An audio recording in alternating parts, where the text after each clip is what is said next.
বিসমিল্লাহির রহমানির রহিম।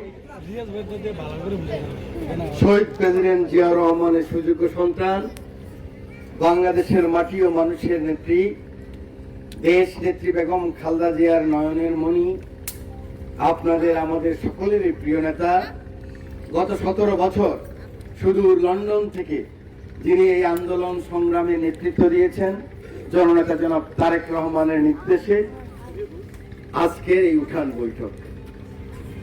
এখানে উপস্থিত আছেন আমার মা ও বোনেরা, আপনাদেরকে নিয়ে কিন্তু আজকের এই সভা। আজকে আপনারা হলেন আমাদের সকলের আকর্ষণের প্রধান কারণ। আমার বাবারা, ভাইয়েরা, আপনারা সবাই আমার পক্ষ থেকে, দেশ নেত্রী বেগম খালেদা জিয়ার পক্ষ থেকে এবং আমার প্রিয় নেতা জনাব তারেক রহমানের পক্ষ থেকে শুভেচ্ছা, অভিনন্দন ও সালাম গ্রহণ করুন। প্রিয় মা ও বোনেরা, প্রিয় ভাই ও বাবারা, আমি আজকে কিন্তু স্বাভাবিক যে বক্তব্য, আমি উঠান বৈঠকে কোথাও এই বক্তব্য দিতে আসিনি। আমি 172টা এরকম উঠান বৈঠক করব। আমি আপনাদের ভাষায় কথা বলতে চাই, আমার মায়েদের ভাষায় কথা বলতে চাই, আমার বোনদের ভাষায় কথা বলতে চাই, আমার বাবাদের ভাষায় কথা বলতে চাই। আমরা এসেছি, আপনারা কি বলতে চান, আপনাদের মুখের ভাষাটা কি, আপনাদের প্রয়োজন কি, গত বছরের পর বছর আপনারা কি জন্য কষ্ট পেয়েছেন, কি আকাঙ্ক্ষা আপনাদের, কি চাহিদা আপনাদের, এই আকাঙ্ক্ষা, এই চাহিদা, এই ইচ্ছা আপনাদের একদম কাছ থেকে শোনার জন্য কিন্তু আপনাদের কাছে এসেছে। কারণ আপনারা চিন্তা করেন, আমাদের রামগতিতে 8 নং 72টা ওয়ার্ড এবং কমলনগরে 72টা ওয়ার্ড, প্রত্যেকটা ওয়ার্ডে এরকম গিয়ে সভা করা, এটা মুরব্বীরা আপনারা জানেন, এটা কঠিন ব্যাপার। কঠিন ব্যাপার না, এটা সম্ভব না। কিন্তু আমরা যারা এমপির ভোট টোট করি, আমরা বাজারে বাজারে কোন রকম হাতটা তুলে চলে যাই না। আমাদের রাজনীতির মূল হলো আমাদের তৃণমূল। বাংলাদেশের নারী ভোটার রইল 52%, পুরুষ ভোটার রইল 48%। আমাদের মা এবং বোনদের যে প্রয়োজন, যে ইচ্ছা, যে নারীর যে মর্যাদা, নারীর যে সম্মান, নারীর যে অধিকার, সেই অধিকার ফেরত দেওয়ার জন্য আমার নেতা তারেক রহমানের নির্দেশে আজকের এই তৃণমূলের বৈঠক। এটা কিন্তু একটা বাজারে আমরা করতে পারতাম। এবং আলেকজান্ডার ইউনিয়নের নেতৃবৃন্দ বারবার বলতে চেয়েছেন যেতে নদী ভাঙ্গা 4টা ওয়ার্ড নাই একদম। অতএব এরকম জায়গায় একদম একদম প্রান্তিক জায়গায় ওনারা অনেকে করতে চান নাই। কিন্তু আমার বক্তব্য যে না, বাড়িতেই করতে হবে, ভাঙ্গা জায়গায় করতে হবে। আমার মারা যেন বুঝতে পারে যে আমরা ওনাদের কাছে গিয়েছি, ওনারা আমাদের কাছে এসেছে, সেটা না। জুলাই আগস্টের যে অভ্যুত্থান, যে বিপ্লব, হাসিনার বিরুদ্ধে যে আন্দোলন, স্বৈরাচারের বিরুদ্ধে যে আন্দোলন, ফ্যাসিবাদের বিরুদ্ধে 17 বছরের যে আন্দোলন, সে আন্দোলনের সুফল হলো আপনাদের কাছে আমরা আসতে বাধ্য হলাম। এতদিন কিন্তু আপনারা আমাদের কাছে যেতেন, কিন্তু আজকে আমরা বাধ্য হয়েছি আপনাদের কাছে আসতে। কারণ এখন আপনারা রাষ্ট্রের মালিক, এখন আপনারা ভোটের মালিক, এখন আপনারা জনপ্রতিনিধি তৈরি করার মালিক। সেজন্য এখন মালিকের কাছেই কিন্তু কর্মচারীকে আসতে হয়। একজন এমপি, একজন জনপ্রতিনিধি, একজন প্রধানমন্ত্রী, রাষ্ট্রপতি, সরকারের প্রজাতন্ত্রের যে কোনো অফিসার, সে হলো এই প্রজাতন্ত্রের কর্মকর্তা, কর্মচারী। আর রাষ্ট্রের মালিক আল্লাহর পর, আল্লাহ তো ছাড়া জাহানের মালিক, কিন্তু রাষ্ট্রের মালিক এই প্রজাতন্ত্রের মানুষ, আপনারা নাগরিকরা। সে কারণে আমার নেতা তারেক রহমান আপনাদের অধিকার আপনাদেরকে ফেরত দিতে আমাদেরকে পাঠিয়েছে। আপনারা যেন কথা বলতে পারেন। আপনারা জানেন গরিব মানুষের সম্বল কি রে ভাই? 100 টাকা দিবে, 50 টাকা দিবে, ভোট একটা দিয়ে দিবেন, 500 টাকা দিবে, ভোট একটা দিয়ে দিবেন। ভোটের আগে ভাই বন্ধু বলবে, ভোটের পর আর খবর নাই। আর 17 বছর তো ভোটের প্রয়োজনই হয় নাই, ভোটের কোনো প্রয়োজনই হয় নাই। এই লোক আমাকে নিয়ে এসে ভোট শেষ। ওই একজন ওখানে লক্ষ্মীপুরে পিঙ্কু মিয়া ছিল, লক্ষ্মীপুরে নয়ন উকিল ছিল, এই চেয়ারম্যানও টাকা দেয়, ওর প্রতিপক্ষ চেয়ারম্যানও টাকা দেয়।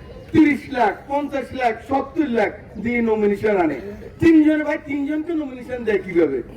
ওই যে পৌরসভা কমিশনার দাঁড়ায়, 3 কমিশনার থেকে টাকা নেয়। আশ্চর্য কথা ভাই, জীবনে শুনি নাই। যারা নেতারা অনেকে টাকা নিছে, একজনের নেয়, কি 3 জনের টাকা নেয় ভাই। 3 জনকে কি কমিশনার বানাইতে পারবে? রশিদ মেম্বারের তো টাকা নিবে, মোফাজ্জল টাকা নিবে, রহিমের থেকেও টাকা নিবে, তো তার 3 জনকে কেমনে বানাবে? তাহলে তারা কত দুর্নীতিবাদ। একবার টাকা নিচ্ছে, আবার অধিক সংখ্যক লোকের থেকে টাকা নিচ্ছে। ভোটের দিনে কিছু লাগবে না, উপরে ভোটটা দেন।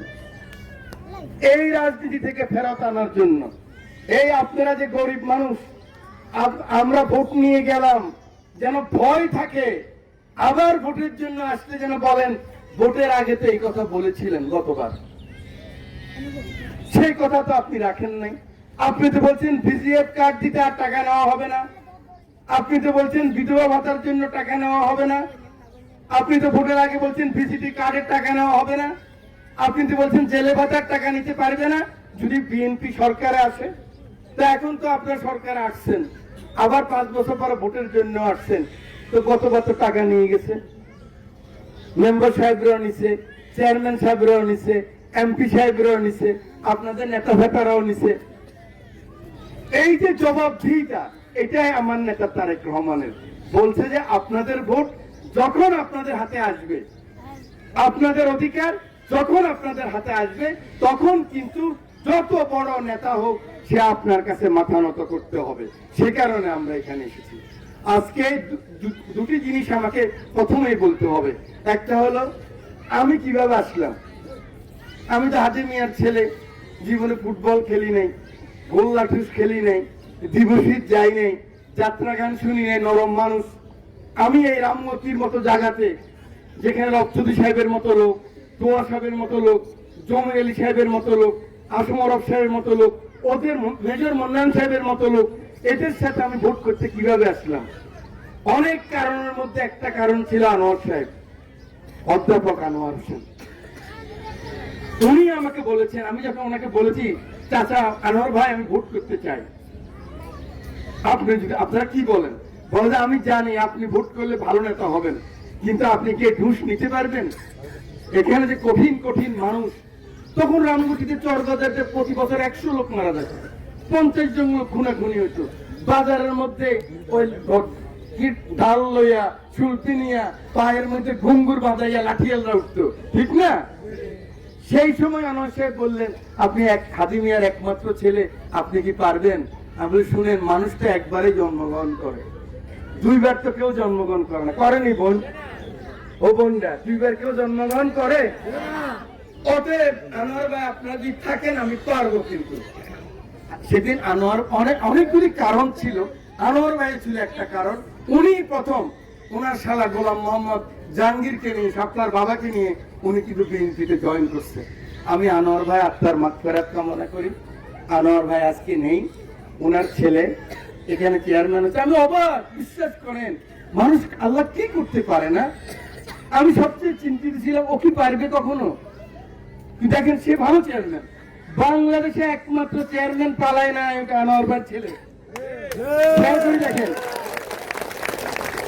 ও আমার বলে, ওরা একজনে ফোন করছে কানে কানে, বলে কাকা একজনে ফোন করছে আমরা তো ভোটে দাঁড়াতে চাই। তা আমি বলি তুমি কি বলছো? বলে আমি বলছি যে না এখন তো বলতে পারবো না। তাও তো ভুল বলছো, তাহলে তো আবার তোমার কাছে আসবে না? একজনে যদি বলে বোন আপনারে যে আমার একটু ভোট দিবেন, আপনি যদি বলেন যে আচ্ছা কালকে পরে বলবো, তাহলে কি আবার আসবে? তোমার তো বলা উচিত ছিল আমি আনোয়ার সাহেবের ছেলে, ওখানে আশরাফুদ্দিন নিজাম ছাড়া আমার চোখের মধ্যে আর কিছু নেই, কবুল হয়েছে, আর সামনে এইভাবেই বলবো। আমি আনোয়ার ভাই আত্মার মাগফিরাত কামনা করি, আত্মার মাগফিরাত করি। এই আজকে যে কথা বলার সুযোগ করে দিছে, আজকে যে নেতা তারেক রহমান আপনাদের কাছে অধিকার ফেরত দিছে, সেই জুলাই আগস্টের এই অভ্যুত্থানে আমার 2000-এর মতো ভাই মারা গেছেন। এটা আপনাদেরই ছেলে, কারো ছেলে, কারো স্বামী, কারো ভাই। গত 17 বছরে আমাদের হাজার হাজার ছেলে গুম হয়েছে, বিএনপির খুন হয়েছে, এবং জামাত ইসলামেরও অনেক ছেলে খুন হয়েছে, গুম হয়েছে। জামাত ইসলামের ভাইদের রক্ত, বিএনপি ভাইদের রক্ত একাকার হয়ে গেছে।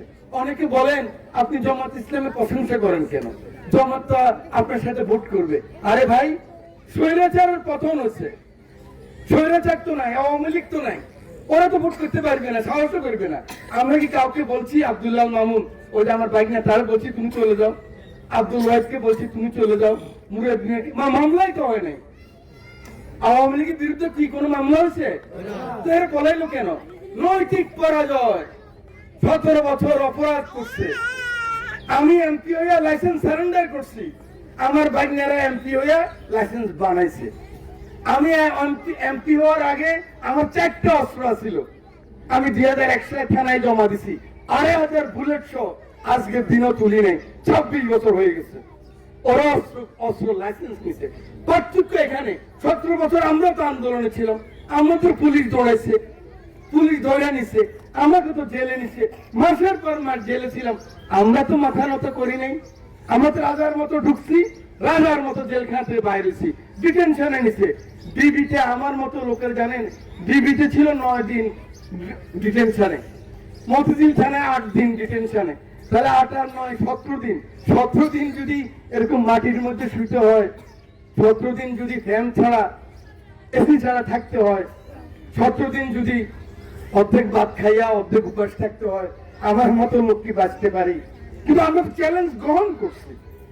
আমাদের তো শেখ হাসিনা বলছে মন্ত্রী হওয়ার জন্য, বহুবার বলছে, কিন্তু আমরা তো মাথা নত করি নাই। তো ওনারা পলাই গেছেন কেন?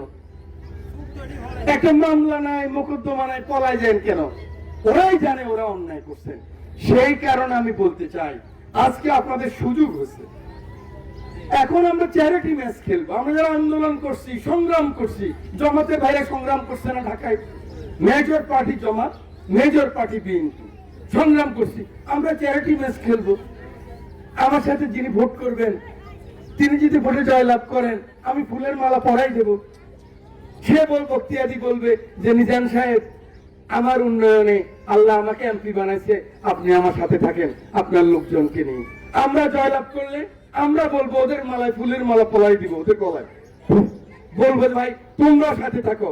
কারণ আমরা সবাই যদি ঐক্যবদ্ধ না থাকি, আবারও যদি আগের মতো থাকি, ওই আওয়ামী লীগ আমাদেরকে যেরকম করছে, আমি যদি আমার প্রতিপক্ষকে এরকম করি, তাহলে তো সুন্দর বাংলাদেশ হবে না। আমার নেতা তারেক রহমান 7 তারিখে বক্তৃতা দিছে মতিঝিলে, আমাদের পল্টনে, মনে আছে কিনা দেখেন। খালেদা জিয়া বক্তৃতা দিছে 5 তারিখে দেশ স্বাধীন হলো দ্বিতীয়বার। খালেদা জিয়া 7 তারিখে বক্তৃতা দিল, জনাব তারেক রহমানও বক্তৃতা দিল। শুনেছেন আপনারা? সেই বক্তৃতায় তারেক রহমান কি বলছে? বিজয়ী আর বিজিত, মানে যারা পরাজয় হয়েছে আর আমরা যারা জয়লাভ করছি, আমরা যদি একসাথে থাকতে না পারি, তাহলে কিন্তু বাংলাদেশ সামনে যাবে না। তাহলে জুলাই আগস্টের অভ্যুত্থান, এই যে গণ অভ্যুত্থান, এই যে আন্দোলন, এই যে সংগ্রাম, এই যে এত মানুষের রক্ত, এত বোন বিধবা হলো, এত মায়ের বুক খালি হলো, এত বোন তার ভাইকে হারালো, এটা তো আবারও মিথ্যা হয়ে যাবে। সেই কারণে আমার নেতা তারেক রহমান বলছেন, পরাজিত এবং যারা জয়লাভ করছে, আমরা একসাথে এই দেশকে এগিয়ে নিতে হবে। সেই কারণে সেই মেসেজ দেওয়ার জন্য এই গ্রামে গ্রামে আমি আপনাদের কাছে এসেছি। আমার প্রিয় মা ও বোনেরা, আমার প্রিয় বাবারা, ভাইয়েরা, আমি যে কথাটুকু বুঝাতে চাচ্ছি আপনাদেরকে, আগের বাংলাদেশ চিন্তা করলে হবে না, প্রতিহিংসার বাংলাদেশ চিন্তা করলে হবে না। এখনো আপনারা, আমরা এখনো কিছু বলি না। অনেকে বলে যে এখনো তো আগের মতো ঘুষ চলে, তো আমরা তো সরকার না। আমি যদি ওসিরে বলি ঘুষ খাও কেন, তাহলে তো আমার সরকারের মতো মনে হবে না। আমি আমার লোকজনকে বলি সালিশ করবেন না, ওসির কাছে যাবেন না, ইউনোর কাছে যাবেন না, ডিসির কাছে যাবেন না, ওই যে নদীর মধ্যে রংবাজি করবেন না, জোরে মোটরসাইকেল চালাবেন না। কি জন্য? আমরা বিরোধী দল। আমরা এই সরকার আমাদের সরকার, আমাদের আন্দোলনের সরকার, আমাদের রক্তের বিনিময়ে সরকার আসছে। সরকার যে সাহায্য চাবে, এই অন্তর্বর্তীকালীন সরকার, ডক্টর ইউনূসের সরকার, সেই সরকারকে আমরা সাহায্য করব। আমরা সাহায্য করে আগামী ডিসেম্বরে যে নির্বাচন হবে ইনশাআল্লাহ, সেই নির্বাচনে জনগণের রায় নিয়ে, জনগণ যদি আমাদেরকে রাষ্ট্র শাসন করা নয়, নেতৃবৃন্দ বক্তৃতা দেওয়ার সময় ঠিক রাখবেন, রাষ্ট্র ক্ষমতায় শাসন করার জন্য নয়, কি খেদমত করার জন্য, রাষ্ট্রের আপনাদের একজন খেদমতকারী হিসাবে আপনাদের কাজ করার জন্য আপনারা যদি আমাদেরকে নির্বাচিত করেন, সেই কাজটুকু আমরা করব, শাসক হিসাবে নয়, সেবক হিসাবে। আবার বলি, শাসক হিসাবে নয়, সেবক হিসাবে। সেবক হলে কি হবে? আমি এমপি হই আর মন্ত্রী হই, আমার মা যখন ফোন করবে, এই নিজাম সাহেব চিনছেন নি, ওই যে রশিদ নম্বর 1 নম্বর ওয়ার্ড এখান থেকে ফোন করছি, আমি না চিনলেও বলতেও চিনি। আমি যদি আমরা তো চিনি নাই, আমার সময় নেই, বা আমি টেলিফোন না ধরি না, সেটা তো শাসক হয়ে যাবে। সেবক হলে উনি যখন ফোন দিবে, আমি ধরতে না পারলেও পরে আবার মিস কলের উত্তর দিতে হবে। আমি না পারি, আমি চেষ্টা করব আমার মায়ের জন্য। আমি না পারি, আমি চেষ্টা করব আমার বোনের জন্য। আমি না পারি, আমার চাচা যদি অসুস্থ হয়, আমার ভাই যদি অসুস্থ হয়, সেই ভাইকে যেন হসপিটালে নিতে পারি, ব্যবস্থা করতে পারি, সেই কাজটুকু আমরা করব। এটাই আমার নেতা তারেক রহমানের ইচ্ছা এবং আকাঙ্ক্ষা। প্রিয় মা ও বোনেরা, প্রিয় ভাইয়েরা, আমি তো অনেকবার এমপি হয়েছি, তা আবার এমপি হলে কি হবে? আমি নিজেকে প্রশ্ন করি অনেক সময়, একই জিনিস বারবার হইলে কি হয় ভাই? নিজের লাভ হয়, ঘুষ খাইলে লাভ হয় না? খাই না, ঘুষ খাইলে তো লাভ হয়, চুরি করলে লাভ হয়, ওই যে মানুষের চাকরি দিয়ে টাকা নিলে লাভ হয়, নদীর থেকে ট্যাক্স নিলে লাভ হয়। এই কমলনগর রামগতিতে আমার কাছে হিসাব আছে, জানেন? আপনারা বলতে পারবেন না। এক এক দিন সেই রামগতির ঘাট থেকে আরম্ভ করে, ওই ভয়াচর থেকে আরম্ভ করে ওই মতিরহাট পর্যন্ত আমাদের পূর্ববর্তী যারা দেশটাকে শাসন করছে, 30 থেকে 50 লাখ টাকা ওনারা নিতেন ডেইলি। আমি খাতোয়ারি বলতে পারি, এই আমার মোবাইল ফোনের মধ্যে আছে, কোন নেতা কত নিছেন আওয়ামী লীগের প্রতিদিন ঘাট।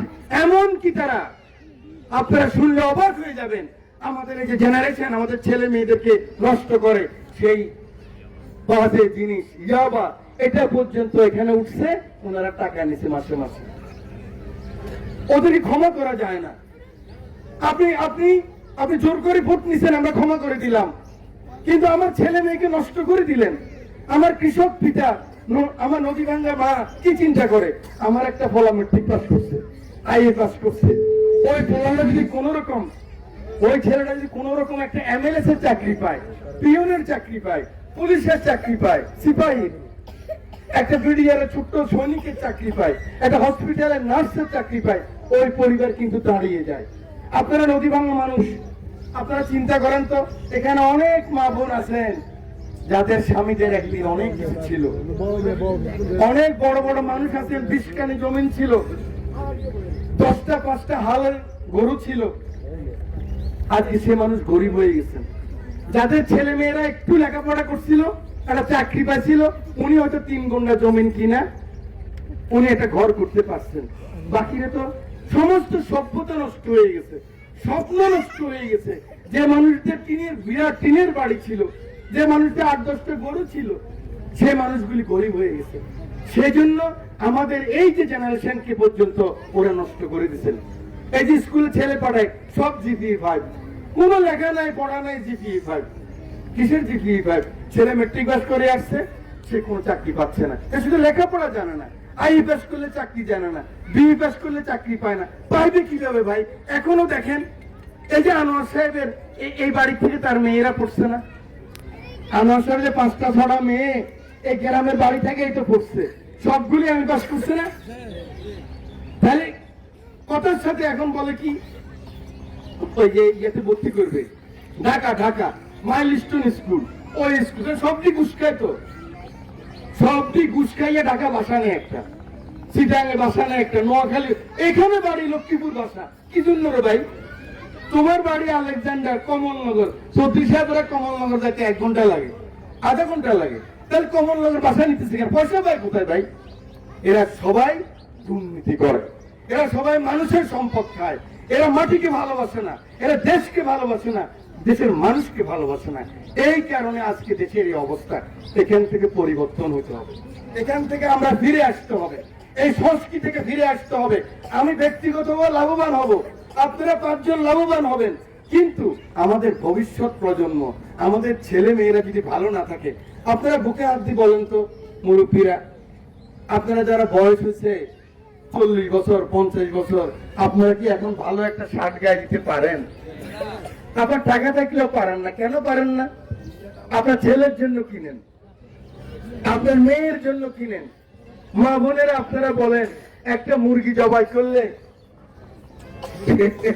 আসে ওনারা আসে, একটা মুরগি জবাই করে রান খেতে পারছেন গত 5 বছরে? কোনদিন কোনদিন মুরগির রান খেতে পারেন না। আপনারা কলজা খেতে পারেন না। আপনারা খাচ্ছেন কি?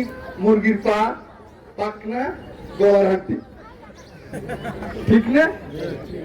আমার মাদেরকেও দেখছি, আমার মাদেরকেও আমি দেখছি। আমার ছোটবেলা মা মারা গেছে, তখন আমি ধরেন 8-10 বছর বয়স। আমার মাকেও দেখছি, তখন তো আরো অভাব ছিল। তখন একটা মুরগি, একটা জামাই আসলে বা আত্মীয় কেউ আসলে মুরগি জবাই করতো। এখন তো বাজারে গেলে আপনারা ওই যে ফার্মের মুরগি কিনতে পারেন 200-250 টাকা দিয়ে, বা 300 টাকা দিয়ে কক কিনতে পারেন। তখন তো ঘরে যে মুরগির পালতো ওটাই তো, নাকি? মেহমান এসে জাল টাল দিয়া কোন রকম মুরগি একটা ধরতো না দৌড়াইয়া? আমার মনে আছে কিন্তু ছোটবেলার কথাগুলি। কোন মা আমি দেখছি গলার হাড্ডি ছাড়া, আমার মাও গলার হাড্ডি ছাড়া ভাত খেতে পারে না। ও গলার হাড্ডি ঝোল দিয়া কোন রকম ভাত খেতে। আজকের দিনও এটা রয়ে গেছে। কিন্তু এই জন্য আল্লাহ রসুল বারবার বলছেন, এটা আপনারা আমরা করি নাকি? বারবার বলছেন তোমাদের স্ত্রী হলো কাঁচের মতো। আপনি যখন আপনাদের জানালার কাঁচ আছে না, এই কাঁচটা যে বাজার থেকে আনেন, এটা কি বস্তার মতো করে আনেন না আস্তে ধরে আদর করে আনেন? কিভাবে আনেন? বউরা হলো কাঁচের মতো, মারা হলো কাঁচের মতো। বুখারী হাদিস, আল্লাহ রসুলের হাদিস। নামাজের যত ওয়াজ আপনারা আমরা এখন শুনি, প্রত্যেক বাড়ি ফাঁকে ফাঁকে ওয়াজ হয় না ভাই? যত মসজিদ, যত নামাজ, তো শুনলে লাভ হবে কি ভাই? আপনার রসুল বলছে মেয়েরা একটু কাছের মতো, ওদেরকে ওইভাবে ওদেরকে ধরতে হবে, ধরতে হবে। আল্লাহ রসুল 3 বার বলছে যে তোমার আল্লাহর পরে তুমি কাকে সেজদা করবা? বলছে তোমার মাকে, তারপরে তোমার মাকে, তারপরে তোমার মাকে। এবং আনাস আলাইহিস সালাম যখন বললেন এরপরে, বলে এতবার যত বলছো তাহলে বাবাকে। তা কষ্ট করে বলছে আল্লাহ রসুল। অনেক সাহাবীরা বলতেছে উনি এরপরও বলতে চাচ্ছিল তোমার মাকে, কিন্তু সাহাবীদের মুখের দিকে দেখে আসহাবু সাফফার সাহাবীরা বসা থাকে, যারা মক্কা মদিনা গেছেন, মদিনা শরীফে গেছেন, তারা পিছনে যাও ভাই, তোমরা তো আমার দেখো রে ভাই। তো আসহাবে সুফফা যেখানে মানে সাহাবীরা বসতো, আল্লাহ রসুল সামনে বসতো, সুফফা আসহাবে সুফফা একটু উপরে থাকে। সাহাবীদের মুখের দিকে উনি তাকায় গেছেন আল্লাহ রসুল। এখন দিও না, আমি বললে দিও, এখন দিও না, আমি বলবো। তো সেই সময় উনি বললেন যে এরপরে 3 নম্বর পরে বললেন তোমার বাবাকে। তাহলে এই সম্মানটা কে? আপনার তো মা ছিল, ছিল না আপনাদের মা? আর আপনি মাথা লড়েন না, মা ছিলেন আপনার, তো আপনার মাকে আপনি সেই সম্মান করলে আপনার ছেলে আপনাকে করবে। আমি যদি আমার মাকে সম্মান করি, আমার ছেলেও আমার স্ত্রীকে করবে, ঠিক না? সেই কারণে আমি আমার মা বোনদেরকে বলতে চাই, আমার নেতা তারেক রহমান উঠান বৈঠকে আমাকে এই জন্য পাঠাইছে। সেটা কি? সেটা হলো 31 দফা। 31 দফা এখন দেয় নাই, এটা 2 বছর আগে দিচ্ছেন, যে কিভাবে বাংলাদেশ চলবে। দেখেন উনি বুঝতে পারছে, কিন্তু উনি সবসময় বলতেন যে শেখ হাসিনা থাকতে পারবে না। এই আওয়াজ বেড়ে গেছে। উনি বলেছেন, উনি সবসময় বলতেন, আমার নেতা তারেক রহমান বলতেন যে শেখ হাসিনা থাকতে পারবে না, ফ্যাসিস্ট থাকতে পারবে না, মাফিয়া থাকতে পারবে না। উনি কিন্তু বলতেন এটা, এবং সেই জন্য উনি এই 31 দফা দিয়েছেন।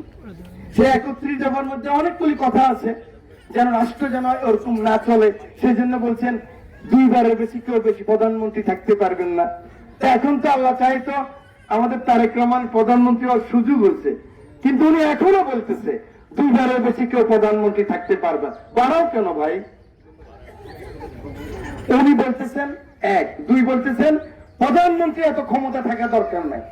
উনি নিজে বলতেছেন প্রধানমন্ত্রীর সাথে রাষ্ট্রপতি প্রেসিডেন্টের ক্ষমতার একটা ভারসাম্য থাকতে হবে। ভাই রামগতির সব ক্ষমতা যদি আমার কাছে চলে আসে তাহলে তো আমিও স্বৈরাচারী হয়ে যাব, তখন তো মাটির মধ্যে আমার পা থাকবে না। তাহলে আমাকেও বেঁধে রাখতে হবে। এটা দুই কারণে বাধা যায়। একটা হলো যারা আল্লাহ আল্লাহ রসুলকে ভয় করে, ওদের জন্য আর কোনো রশিদ দরকার হয় না। যারা আল্লাহ আল্লাহ রসুলকে ভয় করে ওরা এমনি মানুষকে ভয় করে, কারণ আল্লাহর কাছে কৈফিয়ত দিতে হবে কিয়ামতের দিন। আর একটা হলো দুনিয়ার ভারসাম্য রক্ষা করতে হয়, অত পাওয়ার একজনকে দেওয়া যায় না, জবাবদিহি থাকতে হয়। আমার নেতা তারেক রহমান সেই কথাটুকু বলেছেন। যেহেতু আপনারা বাবাদের সাথে দেখা হয়, আমার কথা হয়, আমি আজকে মহিলাদের দুইটা একদম প্রধান দফা এই দফা নিয়ে কথা বলবো আপনাদের জন্য। জনাব তারেক রহমান এতক্ষণ যে মর্যাদার কথা বললাম, এতক্ষণ আপনাদের যে সম্মানের কথা বললাম, সেই সম্মান নিয়ে জনাব তারেক রহমান দুটো কথা বলেছেন, অনেক কথা বলেছেন। এর মধ্যে আমি দুটা কথা নিয়ে আলোচনা করব। মা ও বোনেরা, আপনারা কি আমার কথা শুনতেছেন? এর পিছনে যারা আছেন তারা শুনতেছেন? আপনাদেরকে নিয়ে প্রধান দুটো কথা বলেছেন। এটা 24 নম্বর, 31 দফার 24 নম্বর হলো নারীর মর্যাদা, সুরক্ষা ও ক্ষমতায়ন যথাযথ পদক্ষেপ গ্রহণ করতে হবে। জিনিসটা বুঝতে হবে। আমি বললাম নারীকে আমরা খুব মর্যাদা দিলাম, এতক্ষণ ওয়াজ নসিহত করলাম, ওনারাও বললো, কিন্তু ঘরে যাইতে সবাই ভুলে যাব। এই বেড়ে এত দেরি করছিস কেন? এই দুপুরবেলা ভাত পাক করে আসছে না ওনারা, খাওয়াই আসছে না? সকালে যারা আসছে আরো কষ্ট, 9:30টার মধ্যে আসছে। তাহলে সকালে ছেলে স্বামী সবাই ভাত দিয়ে 400-500 মহিলা হইলো ওই যে হাজি সাহেবদের বাড়িতে। এখানে আবার ওনারা দুপুরে তাড়াতাড়ি ভাত খাওয়াইয়া 3টার মধ্যে আসতে হচ্ছে। কিন্তু আমরা কি বলবো? আমরা বলবো কি, এই তুমি এত দেরি করছো কেন? কিন্তু উনি যদি কোনো কারণে সুবিধা পায়, সেই সুবিধাটা কিন্তু স্বামী সন্তান সকলে কিন্তু ভোগ করবে। সেজন্য বলতেছে এই নারীর মর্যাদা, এই যে সম্মান, এটা আমরা দিতে হবে, এটাকে সুরক্ষা করতে হবে। সুরক্ষা কিভাবে করবে? মর্যাদা তো মুখে মুখে দিলে হবে না। এই সুরক্ষা করার জন্যই আমার নেতা জনাব তারেক রহমান বলেছেন মেয়েদেরকে ওদের জন্য হেলথ কার্ড করে দেবে, স্বাস্থ্য কার্ড। স্বাস্থ্য কার্ড বুঝছেন? স্বাস্থ্য কার্ড বুঝেন নাই আপনারা? স্বাস্থ্য কার্ডটা হলো বছর, স্বাস্থ্য কার্ডটা হলো আপনারা ভোটার হয়েছেন না, ভোটার হওয়ার সময় আঙ্গুলের ছাপ দিচ্ছেন না, এরকম একটা ডিজিটাল স্বাস্থ্য কার্ড হবে। এটা আমেরিকাতে আছে, লন্ডনে আছে, ন্যাশনাল হেলথ কাউন্সিল বলে এটাকে। তো বাংলাদেশে এরকম একটা কার্ড চালু করা হবে। আমাদের বাবারা ভাইরা তো একটু অসুস্থ হলে বাজারে যেতে পারে, হসপিটালে যেতে পারে, আরো বেশি হলে মাইজদি যেতে পারে, কিন্তু বোনেরা মারা তো পারে না। বোনেরা মারা এটা যদি যেতে হয় তাহলে ওদের অনেক কিছু ব্যবস্থা করে তারপরে যেতে হয়। বাংলাদেশে অর্ধেকের বেশি নারী, সেই জন্য তারেক রহমান বললেন মাদের স্বাস্থ্য যদি ঠিক না থাকে, বোনদের স্বাস্থ্য যদি ঠিক না থাকে, তাহলে সংসার ভালো চলবে না, আর সংসার যদি ভালো না চলে রাষ্ট্র ভালো চলবে না। সেই কারণে আপনাদেরকে এই একটা ডিজিটাল হেলথ কার্ড দিবে। এই জন্য আপনাদের 10 টাকা কিংবা 20 টাকার মাসিক একটা বীমা দিতে হবে। যখনই অসুস্থ হবেন নিকটস্থ হসপিটাল আপনি যাবেন, ওই ডিজিটাল এটা দিলে আপনার সব উঠে যাবে, আপনার চিকিৎসার ব্যবস্থা করবে। এখানে যদি না হয় তাহলে ও রেফার করবে বড় হসপিটালে। আমেরিকা লন্ডনে এভাবেই করে, প্রথম করে কাউন্সিল, কাউন্সিল মানে ওয়ার্ড, আমাদেরটা হলো নিকটস্থ হসপিটাল। এখানে না হলে জেলা হসপিটাল, জেলাতে না হলে বিভাগীয় হসপিটাল। সবখানের পয়সা কিন্তু সরকার বহন করবে। প্রথম এটা নারীদেরকে দিবে, পর্যায়ক্রমে সকল পুরস্কার দেওয়া হবে, 18 কোটি মানুষকে দেওয়া হবে। আমি এবার বুঝছেন আপনারা, এই নারীর এই পাওয়ার কিন্তু ছিল না। সেই জন্য তারেক সাহেব বলছে ওদেরকে এম্পাওয়ার্ড করতে হবে।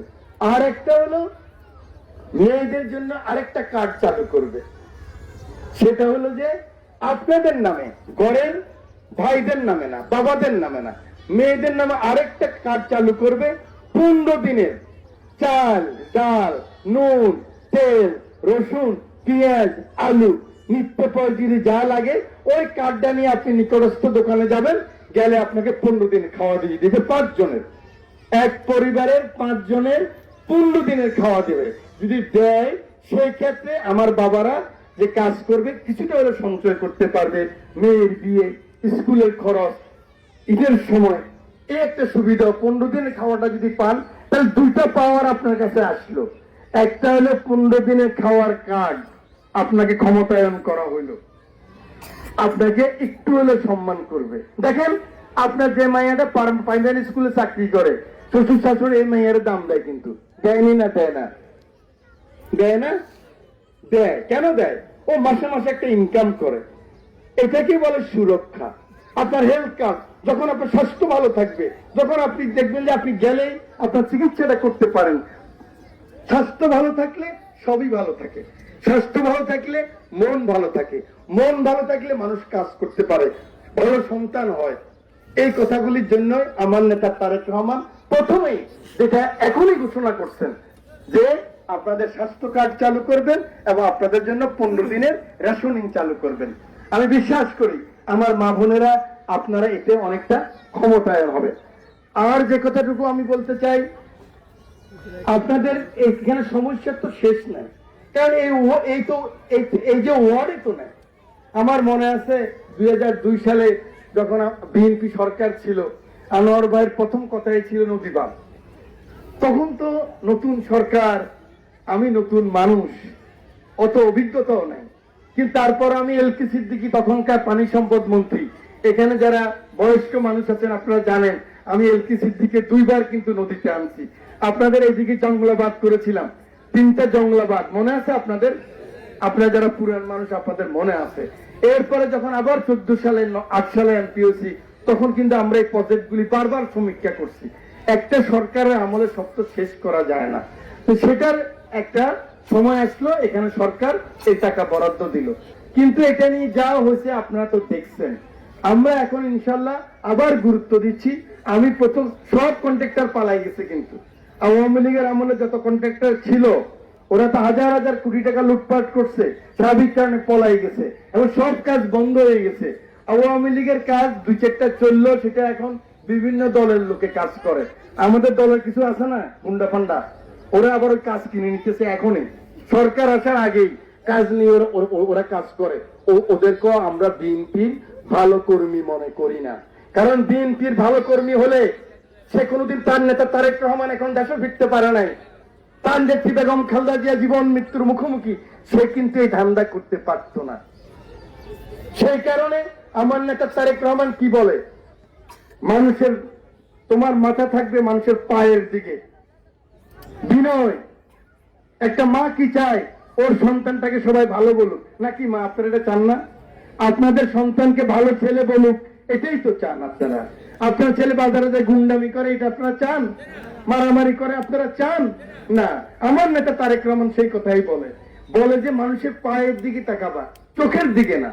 মানুষ যেন মনে করে এই জুলাই বিপ্লবের পরে, এই আওয়ামী লীগের ফ্যাসিস্টটা চলে যাওয়ার পরে কিছু না হোক কতগুলি ভদ্র ছেলে বাজারে উঠতেছে।